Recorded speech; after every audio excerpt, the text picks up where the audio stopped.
Bonjour à tous et bienvenue dans ce débriefing de l'épisode 8 de Koh Lanta la légende. De quoi on va parler? Eh bien évidemment des ambassadeurs, quelles ont été les règles pour cette année et quel rôle chaque ambassadeur a joué. Ensuite on essaiera de savoir quelles ont été les conséquences pour les 4 aventuriers qui ont été concernés par ce Conseil des ambassadeurs. Et ensuite, on essaiera de voir en quoi le Conseil des ambassadeurs a modifié un peu les rapports de force et on s'intéressera à quelques aventuriers qui ont un peu un rôle clé dans l'aventure. D'abord, Claude, est-ce que suite à cette réunification, il est en danger ou au contraire renforcé?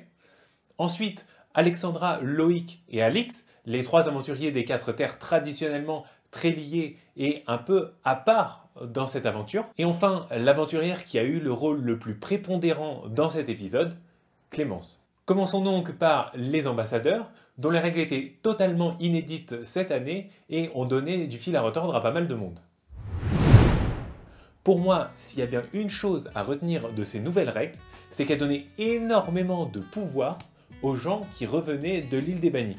Tout simplement parce que ils pouvaient se permettre de bloquer le processus, de bloquer les discussions sans avoir à en assumer les conséquences, puisque de toute façon, eux, ils n'iraient jamais à la boule noire, quoi qu'il arrive. Alors, pour éviter, je pense, que les discussions tournent trop en rond et que ce soit trop difficile de se mettre d'accord sur un nom, ils ont fait en sorte que 3 voix sur 4 suffisaient à éliminer un aventurier. Par contre, ceux qui revenaient de l'île des bannis ne pouvaient en aucun cas être mis en danger pendant cette réunion des ambassadeurs. Alors là, vous avez eu plusieurs types de réactions.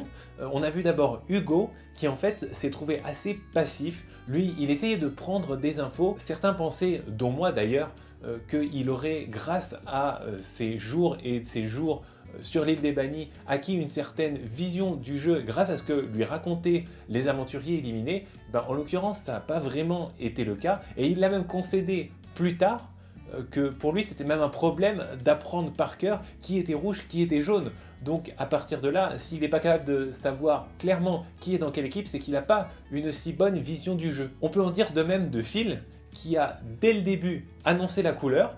Il ne prendrait pas de décision. Il voulait absolument laisser choisir les autres. Pourtant, il y a eu Hugo et puis il y a eu Laurent qui ont essayé de le pousser à s'exprimer, de le pousser à prendre position, mais il n'en a pas démordu. En fait, l'impression que ça donne, c'est que lui, il a entendu 3 voix sur 4 et il s'est dit « la bonne affaire, je vais pas avoir de décision à prendre ». Ensuite, on a Laurent. Alors, Laurent, il s'est placé en fait en animateur détendu, en mec cool qui anime les débats. C'est très clairement compréhensible parce que lui, son objectif, c'était 1. De ne pas éliminer un garçon, 2. De ne pas éliminer un rouge. Et lui, il arrive et automatiquement, sans qu'il ait rien eu à faire, c'est 2 filles jaunes qui sont proposées. Donc là, à partir de là, son boulot, il est facile. Il a juste à écouter les uns et les autres. Vas-y, exprime-toi, dis ce que tu penses. Phil, qu'est-ce que t'en penses? Clémence, qu'est-ce que t'en penses? Mais moi, j'en pense que... Lui, il n'a pas de problème, en fait. Quelle que soit l'issue, il est gagnant. Et tout ça, ça donnait en fait une marge de manœuvre énorme à Clémence. Parce que entre les 2 garçons qui étaient complètement passifs et Laurent, qui de toute façon était gagnant dans cette affaire, et Clémence avait vraiment beaucoup de possibilités, et d'ailleurs c'est clairement elle qui a provoqué l'élimination de Kumba. Est-ce que Kumba c'était vraiment le meilleur choix? Ça je suis pas convaincu et on en reparlera à la fin de la vidéo. Avant ça, on va s'intéresser aux conséquences directes de l'élimination de Kumba. Alors à ce sujet, la première chose qui est marquante, c'est que personne n'a rien reproché à Hugo. Hugo, je pense qu'il a l'immunité du survivant, on va dire. Lui, quoi qu'il ait fait, personne ne lui aurait rien dit. Son côté, de toute façon, ça fait longtemps que je suis pas là, je comprends rien au jeu, je connais personne. Ça marche très très bien. On l'a pas vu en fait. On l'a pas vu après cette réunion des ambassadeurs. Ensuite, Phil, cas un peu plus délicat, on lui a quand même reproché d'avoir été très passif. Namadia puis Claude lui ont reproché d'avoir rien fait pour sauver un jaune, en particulier parce qu'il avait dit qu'il irait à la boule, il avait promis qu'il irait, mais il a agi complètement en dépit de ça, et c'est quelque chose qui n'a pas échappé ni à Claude ni à Namadia qui lui en ont fait le reproche, mais finalement les choses se sont un peu tassées avec le temps au fur et à mesure que l'épisode progressait. Après il y a eu l'épreuve d'immunité, bref, à la fin, Phil n'était pas vraiment en danger en fait. Laurent, Laurent lui, c'est le roi, il a tenu littéralement tous ses engagements, il a promis des trucs, il l'a fait, il a dit qu'il n'irait pas à la boule, ça a posé problème à absolument personne. Donc maintenant, il peut se permettre de continuer à faire ses petites blagues, à dire à Alix de se calmer pour qu'elle avance dans le jeu. Il peut un peu se permettre ce qu'il veut parce qu'il est en position clairement renforcée suite à ce conseil. Clémence, son rôle prépondérant dans l'élimination de Kumba n'aura échappé à rigoureusement personne, que ce soit d'ailleurs pour lui reprocher d'avoir éliminé Kumba ou tout simplement pour tenir des propos plus neutres comme Namadia. Namadia qui s'en fiche un peu, et d'ailleurs c'est plus important qu'on ne le croit, on en reparlera aussi par la suite. Malheureusement pour elle, je trouve qu'elle s'en mêle un peu dans ses explications, j'ai pas trouvé ça hyper pertinent ce qu'elle a dit. Elle pouvait tout simplement dire on avait une alliance de filles, tu as voté contre Candice, donc à partir de là je vote contre toi parce que tu es dangereuse. Il n'y avait pas besoin de développer plus que ça. Là au contraire, je trouve qu'elle a un peu donné le flanc à la critique en quelque sorte, mais de toute façon Clémence, c'est la cible depuis le jour 1 quasiment, donc quoi qu'elle dise, ça va pas changer grand chose au cours du jeu. Bon, puis Kumba, déjà qu'elle avait un peu tendance, pour ne pas dire beaucoup tendance, à arranger la vérité à son avantage, et ben le fait de s'être fait éliminer, ça n'a pas forcément arrangé les choses. Quand Clémence lui explique les raisons de son choix, elle commence par dire que l'alliance des filles s'est faite sans qu'aucune pression ne soit exercée sur qui que ce soit. Alors après, tout dépend ce qu'on appelle pression, mais bon, quand vous dites à quelqu'un soit tu rejoins l'alliance, soit s'il te plaît dégage du groupe, parce que comme ça on va pouvoir discuter entre nous, c'est quand même une certaine forme de pression, enfin c'est ma perception des choses en tout cas, après chacun aura un point de vue différent là-dessus. Ensuite, elle explique clairement en facecam qu'elle s'est fait éliminer parce qu'elle était chef d'une alliance qui n'a pas marché, et donc qu'en tant que chef, il fallait trouver une responsable, et c'est elle qui en a fait les frais logiquement. Oui d'accord, mais moi je vais présenter les choses un peu différemment. En fait, tu étais chef d'une alliance que tu as commencé par pirater toi-même en mentant aux membres de l'alliance que tu avais toi-même créé, et ensuite, une fois que ça a commencé à sentir le roussi, c'est-à-dire quand Claude a commencé à se poser des questions sur cette alliance de filles, tu es bien disparu sous les radars, histoire de laisser porter le fardeau à tout le monde, et surtout pas à toi. Bref, Kumba sort en disant que non mais il n'y a pas de problème, c'est comme ça, c'est le jeu, faut l'accepter, et puis juste après, quand elle apprend qu'elle peut revenir dans le jeu, elle n'a qu'un mot à la bouche, vengeance, vengeance, vengeance. Mais j'ai envie de vous dire, à ce niveau-là, qui est encore surpris? Bon, une autre conséquence de l'élimination de Kumba, c'est quand même que Claude perd une alliée assez solide. Claude, pendant cet épisode, s'est montré assez inquiet, et on l'a vu aussi un peu en difficulté dans ses tractations avec Laurent en particulier. Laurent qui semble ne pas se laisser imposer le jeu de Claude, voire même qui semble avoir plus les cartes en main que Claude à l'heure actuelle. Mais je vais quand même largement nuancer tout ça en mettant en lumière une proposition de Phil à Hugo, donc a priori rien à voir, mais qui a à mon avis toute son importance. Dans cette courte séquence, on voit Phil proposer à Hugo une alliance avec Jade, Namadia et Claude. Donc ça nous donne a priori un groupe de 5, Phil, Hugo, Jade, Namadia, Claude.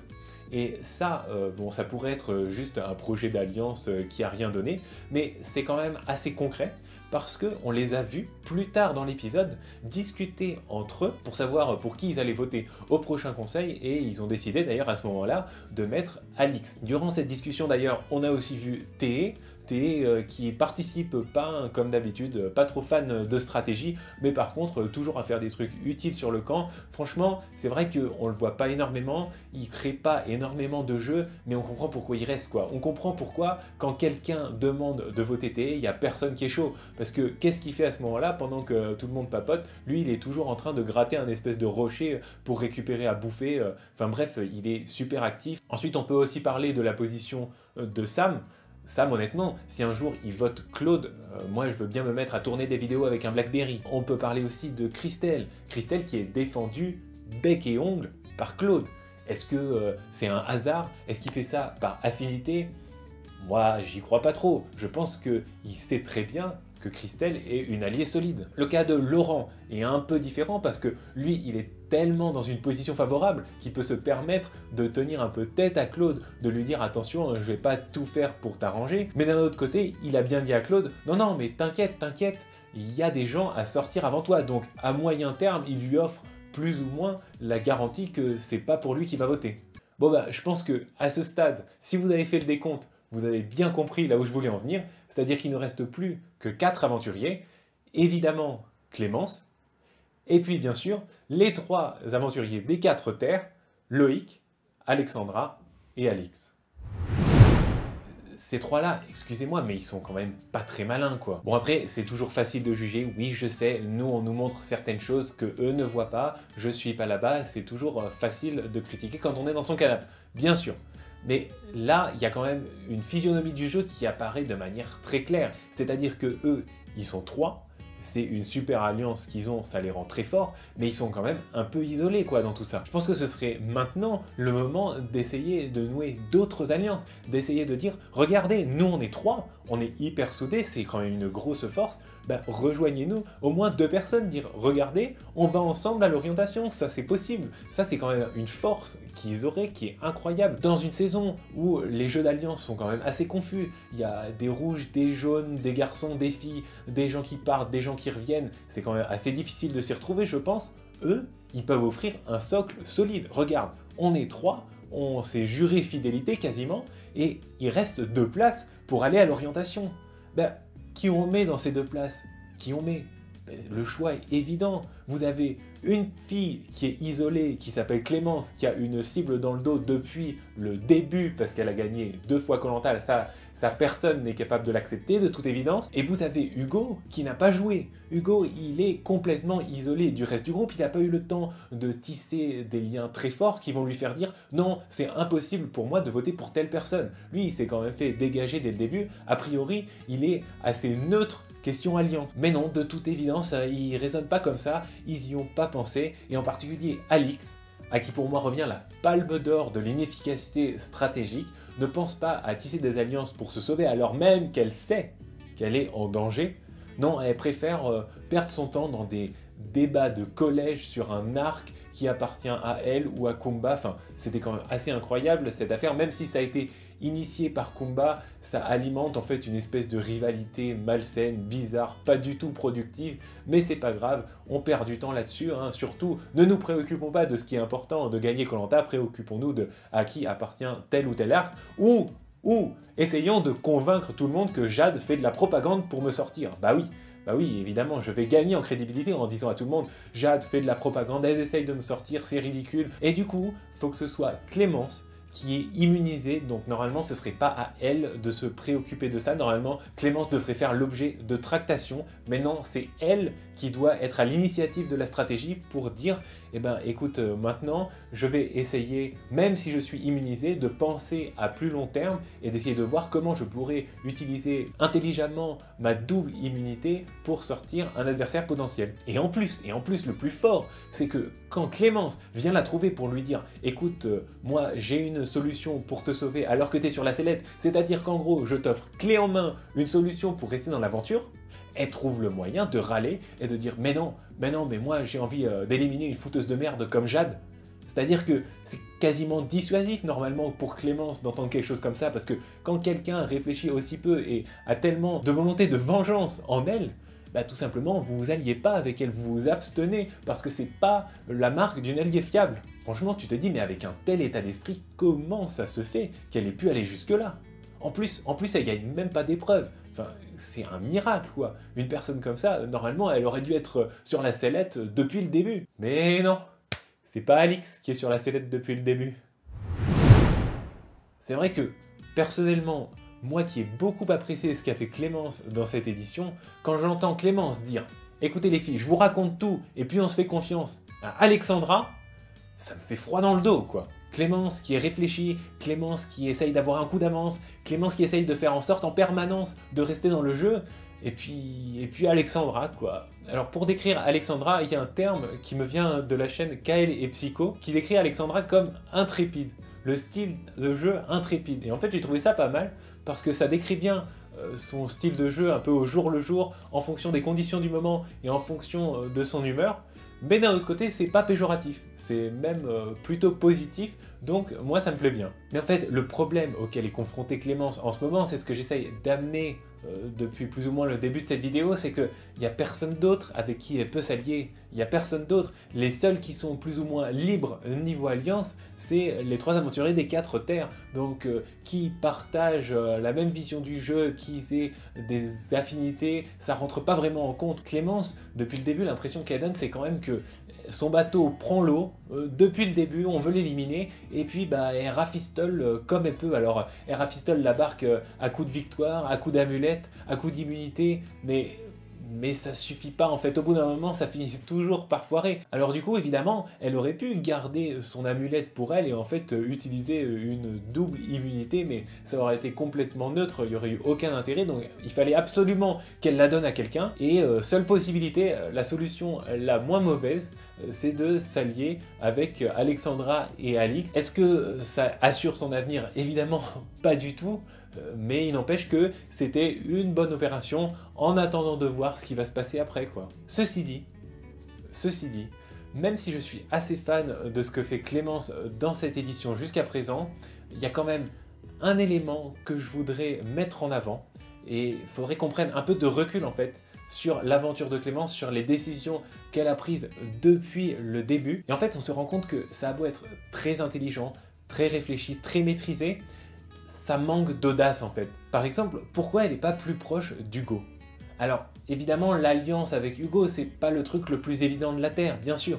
Mais il n'empêche qu'ils ont passé tous les deux un peu de temps sur l'île des bannis, ça laisse le temps de créer des liens. Et puis Hugo, une fois de plus, il est assez libre, question alliance, donc il y avait peut-être quelque chose à jouer. En tout cas, là, on n'a rien vu du tout de ce point de vue-là. Pourquoi elle n'essaye pas aussi de préparer le terrain avec Christelle? Alors, pareil, Christelle, très proche de Claude, c'est loin d'être gagné. Mais ce que je veux dire, c'est qu'elle l'a quand même protégée aux ambassadeurs. Christelle, elle se voyait dehors. Christelle, elle était persuadée qu'elle allait sortir. Elle était bien contente que Clémence l'ait protégée. Donc à partir de là, il y a peut-être quelque chose à jouer. Il y a peut-être une relation à démarrer, des liens à créer. Enfin, ce serait une possibilité et on n'a pas eu l'impression que Clémence l'a utilisé pendant cet épisode. Mais surtout, pourquoi elle ne s'attaque pas directement à Claude? Tout simplement, on sait que Claude n'a absolument pas confiance en Clémence, qui veut la sortir depuis le début et qu'il a une très grande influence sur le camp. Bon bah à partir de là, tu t'attaques à lui directement. Clémence, elle a eu plein d'occasions de sortir Claude. Elle a eu une première occasion au moment de la phase en équipe, quand elle a joué son collier, là où ils ont un peu merdouillé l'utilisation du collier là avec Candice. Elle aurait pu sortir Claude, ça aurait été un gros coup, ça aurait totalement changé la physionomie du jeu. Ensuite, elle aurait pu sortir Claude une deuxième fois aux ambassadeurs. Pourquoi? Parce que, comme on l'a vu, elle avait quand même énormément de latitude dans ce conseil, en raison des règles qui étaient particulières, et puis de la passivité de certains autres candidats. Alors, pareil, c'était loin d'être évident. Peut-être que, justement, en entendant le nom de Claude, les candidats passifs se seraient mis à dire non, ils auraient freiné des cas de fer, il faut absolument quelqu'un d'autre que Claude. Mais en tout cas, elle n'a pas essayé, ça se tentait. Et enfin, troisième possibilité qu'elle avait, c'était lors de cet épisode. Pourquoi elle a voté Namadia? Namadia qui justement a un peu une morale à géométrie variable. Lui, on l'a vu mentir pour les stratégies, il s'en fout. Il a dit d'ailleurs lui-même à Clémence, bah, à ta place, j'aurais fait pareil. Toi, t'as fait ton jeu, t'as bien fait, tu fais ce que tu veux. Enfin bref, il est assez souple et donc c'était, pourquoi pas, un allié potentiel pour Clémence, parce que de toute façon, Clémence maintenant, il faut qu'elle fasse feu de tout bois, quoi. Alors évidemment, la raison est très claire, c'est que Namadia avait déjà un vote contre lui, donc ça a augmenté les chances que le plan réussisse. Mais là en fait, elle n'en est plus à faire des calculs de probabilité, là. Là, faut qu'elle change le cours du jeu, faut qu'elle change durablement le cours du jeu, et en fait, à part en éliminant Claude, je vois pas comment tu peux changer les rapports de force dans le camp à l'heure actuelle. Alors on peut dire, oui, mais peut-être que Alexandra et Alix n'auraient pas voulu. Bah, de toute façon, Alexandra et Alix, elles voulaient surtout sauver Alix avant tout. Donc c'était Clémence qui avait toutes les cartes en main sur ce vote-là, et elle a choisi Namadia. Oui, mais Claude, il est apprécié, donc si Clémence élimine Claude, elle va s'attirer les foudres de tout le monde. Elle a déjà les foudres de tout le monde. Tout le monde veut déjà l'éliminer, c'est qu'une question de temps. Donc tant qu'à faire, autant essayer de traiter le problème à la racine. Mais non, elle l'a pas fait. Bref, Clémence, vainqueur de Koh-Lanta la légende, personnellement, j'y crois pas du tout. Mais par contre, il y a un truc qui devrait être assez épique, c'est quand elle va arriver dans une semaine ou 2 semaines sur l'île des bannis et qu'elle va rencontrer Kumba. Et là, ça va être énorme. La réaction de Kumba, ça va être extraordinaire. J'ai hâte d'y être. Et surtout, l'épreuve. Et surtout la tension lors de l'épreuve pour se maintenir sur l'île des bannis. Je ne sais pas si ça va être exactement selon le même format, mais la tension qu'il va y avoir dans l'arène, ça promet d'être épique. Voilà, c'est la fin de cette vidéo. Si vous l'avez appréciée, n'hésitez pas à liker, à partager, à commenter et le plus important, à vous abonner. Et puis quoi qu'il en soit, je vous dis à très bientôt pour la prochaine.